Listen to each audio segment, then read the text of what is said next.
जयंत चौधरी के India alliance छोड़कर NDA में शामिल होने की अटकलें तेज होती जा रही हैं। एक तरफ सपा उम्मीद रख रही है कि जयंत इंडिया अलायंस में बने रहेंगे, वहीं बीजेपी की ओर से जयंत का एनडीए में स्वागत किया जा रहा है। बीजेपी के सहयोगी दल भी राष्ट्रीय लोकदल के एनडीए में शामिल होने की खबरों पर नजर बनाए हुए हैं। यूपी के मंत्री और निषाद पार्टी के प्रमुख संजय निषाद ने इस मसले पर बात करते हुए कहा कि जब किसान एनडीए के समर्थन में आ रहे हैं तो किसान नेता कहां जाएंगे। सभी किसान अंततः हमारे साथ आएंगे। जयंत चौधरी का एनडीए में स्वागत है। किसानों पर राजनीति करने वाले लोग जब किसान की काम हम कर रहे हैं, उनका गन्ना है, मूल्य है, कृषि का जो है, जब किसानों पर राजनीति करने वाले खत्म हो गए, चूंकि आज उनके सीधे खाते में पैसा जा रहा है जो है किसान सम्मान निधि है, किसानों के हितों के लिए किसान क्रेडिट कार्ड है, तमाम बीमा है, तमाम सब्सिडीज है, तमाम नई टेक्नोलॉजी है, शिक्षण प्रशिक्षण है। आज के दिन में हाईटेक खेती कराई जा रही है, उनकी आय दुगुनी की जाती है। तो जो किसान हमारे तरफ आ रहे हैं तो नेता कहाँ जाएंगे। उत्तराखंड विधानसभा से uniform civil code bill pass हो गया है, जिसको लेकर देश भर से अलग अलग राय देखने को मिल रही है। इसी मसले पर राजनीतिक बयानबाजी का दौर भी शुरू हो गया है। इसी कड़ी में यूपी के डिप्टी सीएम ब्रजेश पाठक का बयान सामने आया है। पाठक ने कहा, मैं धामी जी को बधाई देता हूं। साथ ही कहा कि समय आने पर आप उत्तर प्रदेश में भी ऐसा ही माहौल देखेंगे। वहीं आरएलडी के एनडीए में शामिल होने की खबरों पर डिप्टी सीएम ने कहा कि एनडीए में सभी का स्वागत है। धामी जी को बहुत बहुत बधाइयाँ देता हूँ, उत्तराखंड की जनता को बहुत बहुत बधाइयाँ देता हूँ। और ये बहुत लंबे समय से डिमांड थी। समय आने पर उत्तर प्रदेश में भी इस प्रकार का आपको वातावरण देखने को मिलेगा और जब जैसे ही आएगा मैं आपको तुरंत सूचित करूँगा। देखिए, भारतीय जनता पार्टी एनडीए में सभी का हृदय से स्वागत है और हम सब माननीय प्रधानमंत्री नरेंद्र मोदी जी के नेतृत्व में विकसित भारत देखने का जो संकल्प भारत की जनता ने लिया है वो मोदी जी के नेतृत्व में संभव हो पा रहा है। लोकसभा चुनाव से पहले एक बार फिर किसान अपनी मांगों को लेकर एकजुट हो गए हैं, जिसकी वजह से नोएडा में किसानों के विरोध मार्च के मद्देनजर दिल्ली नोएडा चिला बॉर्डर पर सुरक्षा बढ़ा दी गई है। इस मामले पर बात करते हुए डीआईजी अपर पुलिस आयुक्त शिवहरी मीणा ने कहा कि धारा 144 लागू कर दी गई है और सभी सीमाओं को सील कर दिया गया है। सभी सीमाओं पर भारी सुरक्षा बल की तैनाती की गई है।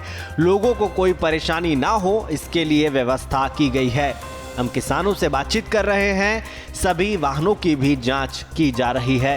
आपको बता दें कि जनपद में जो पुलिस कमिश्नरेट गौतम बुद्ध नगर है उसमें धारा 144 लागू कर दी गई है।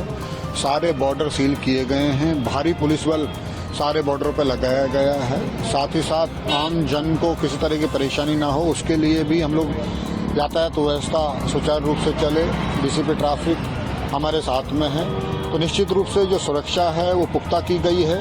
साथ ही साथ किसानों से भी वार्ता हमारी कंटिन्यू जारी है। इसके अतिरिक्त सुरक्षा व्यवस्था का पूरी तरीके से अच्छी तरीके से आकलन किया गया है। बॉर्डर 24 आवर्स सील किए गए हैं, तो किसी तरह की कोई अव्यवस्था नहीं होगी। खबर जौनपुर से है, जहां आईएएस अभिषेक सिंह ने जौनपुर के राम भक्तों को अयोध्या में रामलला के दर्शन के लिए निःशुल्क बसों की सेवा की शुरुआत की है। सिद्धपीठ मां शीतला चौकिया धाम से अयोध्या में श्री राम के दर्शन के लिए अभिषेक सिंह ने 1 महीने तक निःशुल्क 5 बसों का संचालन शुरू किया है, जिसके चलते अभिषेक ने पहली बस को हरी झंडी दिखाकर अयोध्या के लिए रवाना किया। अपनी इस पहल के बारे में बात करते हुए अभिषेक ने कहा, ये मेरे लिए बहुत गर्व की बात है। मैंने जितने भी प्रोग्राम किए हैं सिर्फ इसलिए कि मैं युवाओं को राष्ट्र निर्माण के लिए जागरूक कर सकूं। इसका उद्देश्य है कि सभी लोगों को सहूलियत से दर्शन हो जाए। इसी वजह से 5 बसें हर दिन निःशुल्क चलाई जा रही हैं। ये बसें चौकिया धाम से अयोध्या हर दिन चलेंगी, 5 बसें। अब मैं चाह रहा हूँ जौनपुर को उसका क्योंकि व्यू नहीं मिला इतने सालों से, जौनपुर में सबसे ज़्यादा IAS IPS अधिकारी निकले हैं। इसके बावजूद किन्हीं कारणों की वजह से उसका ड्यू नहीं मिल पाया। जौनपुर बहुत ज़्यादा विकास की ज़रूरत है। तो यहाँ के लोगों के अंदर जागरूकता हो विकास को लेकर के और एक ओरिएंटेशन हो, उनको पता हो कि किस तरफ को आगे बढ़ना है, वो बहुत ज़रूरी है, उनको दिशा देना। अब जाएंगे, मुर्द्वारी ही कर रहे थे, लेकिन अब जब टाइम मिल गया है तो जाएंगे। राम का दर्शन करेंगे श्री राम। कितना उत्साह है इस दर्शन के लिए कितने उत्साह है? बहुत खुशी है सबको। और हम सभी परिवार मूड बना के आए थे कि आज ही निकल जाएं, लेकिन हमारे घर में कुछ प्रॉब्लम है। हाँ। नहीं तो हम ये मेरी वाइफ है मंडल अध्यक्ष महिला मोर्चा की, हम दोनों अभी इसी वक्त वक्त से निकल जाते हैं, लेकिन हमको 2 दिन समय चाहिए। अच्छा। अब तो अभिषेक सर ने 1 महीने का प्रोग्राम रख दिया है, तो हमारे लिए और अच्छा हो गया। ये संदेश बहुत अच्छा है। आईएएस अभिषेक सिंह ने जो ये चलाया है, ये नियम बहुत अच्छा है। ये बहुत सारे मतलब जो लोग इच्छुक है जाना चाहते हैं वो जा सकते हैं इसके थ्रू।